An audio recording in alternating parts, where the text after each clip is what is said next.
মিনা কার্টুনের মিনা এখন বড় হয়ে বিয়ে করে ঘর সামলাচ্ছে।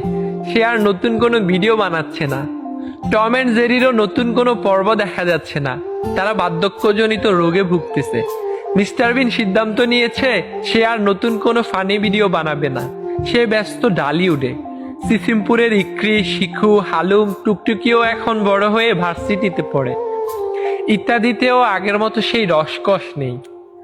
বুস্ট কিনলে এখন আর আগের মতো ব্যাট ফ্রি দেয় না। চিপসের প্যাকেটের সাথেও আজকাল স্টিকার, খেলনা, শূন্য এসব ফ্রি দেয় না। নকিয়া মোবাইলের সেই সাপটাও বুড়ো হতে হতে এখন মৃত্যু পায়। আর বাকি রইল ঈদ। ঈদেও এখন আর আগের মতো আনন্দ নেই। স্মৃতির পাতায় আজ ধূসর শৈশব। ছোটবেলায় সবসময় ভাবতাম কবে বড় হব। আজ বড় হয়ে ভাবতেছি ছোটবেলাটা যদি আরেকটা বার ফিরে পেতাম।